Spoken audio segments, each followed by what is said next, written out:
दोस्तों, हमारे नए नए वीडियो गीत देखने के लिए हमारे YouTube चैनल को सब्सक्राइब करें और न्यू अप टू डेट्स जानने के लिए बेल आइकन को क्लिक करें।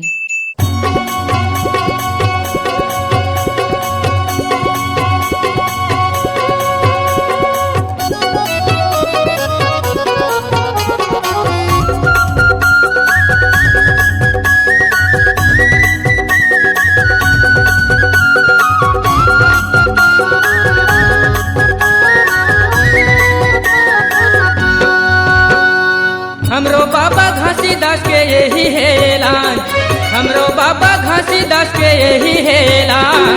पहिनाव जनेवा कंठी जप सतनाम, सुनो सुनो सतनामी सत्य मातो सृष्टि होए हावे हो। सुनो सुनो सतनामी सत्य मातो सृष्टि होए हावे हो। सत्य मतो श्री सिद्धि होए हावे हो, सत्य मतो श्री सिद्धि होए हावे हो। सत्य मातो सृष्टि होए हावे हो। सत्य मातो सृष्टि होए हावे हो। सत्य मतो श्री सिद्धि होए हावे हो, सत्य मतो श्री सिद्धि होए हावे हो। सत्य मातो सृष्टि होए हावे हो। सत्य मातो सृष्टि होए हावे हो। सुनो सुनो सतनामी सत्य मातो सृष्टि होए हावे हो। सुनो सुनो सतनामी सत्य मातो सृष्टि होए हावे हो।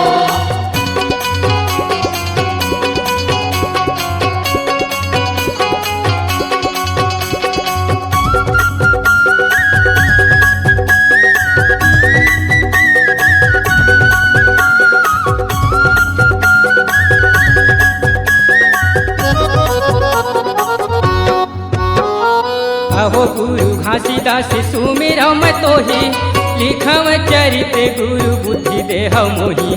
चरण कमलेला मनाव घासीदास के, पूरा कर देह गुरु मोरे मन आस के।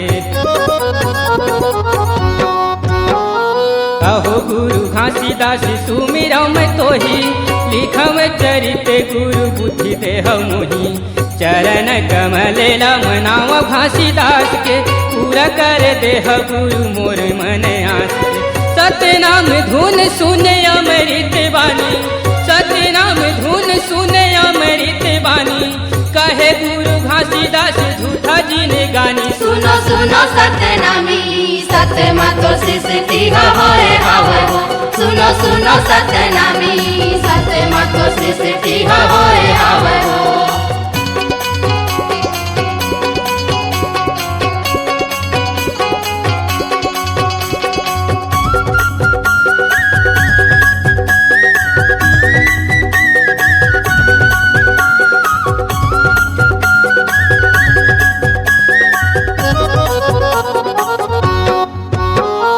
सतनाम सतनाम जपत रही प्राणी, कौन जानी कतका बखत हो ही जीव के हानि। सतम धरती सतम पवन सत्य माया कासा है, सत्य डाहर सीधा हाव झूठा जम के फांसा है। सतनाम जपत रही प्राणी, कौन जानी कतका बखत हो ही जीव के हानि। सतम धरती सतम पवन सत्य माया कासा है, सत्य डाहर सीधा हाव झूठा जम के फांसा है। सतम श्वास शरीर के भीतर सतमयाजी पानी, सतम श्वास शरीर के भीतर सतमयाजी पानी। कहे गुरु घासीदास झूठा जी ने गानी। सुनो सुनो सतनामी सत्य मातो सृष्टि होए हावे हो। सुनो सुनो सतनामी सत्य मातो सृष्टि होए हावे हो।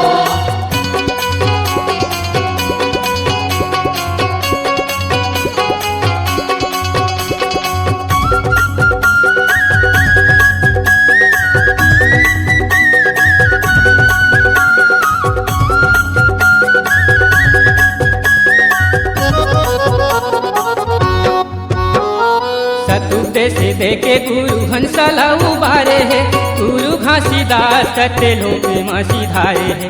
देह गुरु ज्ञान मोला बिनती कर तोर हो, चरणों में शीश ला नवाओ कर जोर हो। सतु उपदेश दे के गुरु हंसला उबारे है, गुरु घासीदास सत्य लोके में सिधारे है। देह गुरु ज्ञान मोला विनती कर तोर हो, चरणों में शीश नवाओ कर जोर हो। लिख गुरु कथा तोरे मैं तो हूँ ज्ञानी, लिख गुरु कथा तोरे मैं तो हूँ ज्ञानी। कहे गुरु घासीदास झूठा जीने गानी। सुनो सुनो सत्य नामी सत्य मातो सृष्टि हवे हवे हो। सुनो सुनो सत्य नामी सत्य मातो सृष्टि हवे हवे हो। हमरो बाबा घासीदास के यही है ऐलान, हमरो बाबा घासीदास के यही है ऐलान। वही नव जनेवा कंठी जपो सत्य नाम। सुनो सुनो सत्य नामी सत्य मातो सृष्टि हवे हवे हो। सुनो सुनो सत्य नामी सत्य मातो सृष्टि हवे हवे हो। सुनो सुनो सत्य नामी सत्य मातो सृष्टि हवे हवे हो। सुनो सुनो सत्य नामी सत्य मातो सृष्टि हवे हवे हो। सुनो सुनो सत्य नामी सत्य मातो सृष्टि हवे हवे हो। सुनो सुनो सत्य नामी सत्य मातो सृष्टि हवे हवे हो। C-Log Digital Recording Studio, Cordoba. Contact number 9907119215.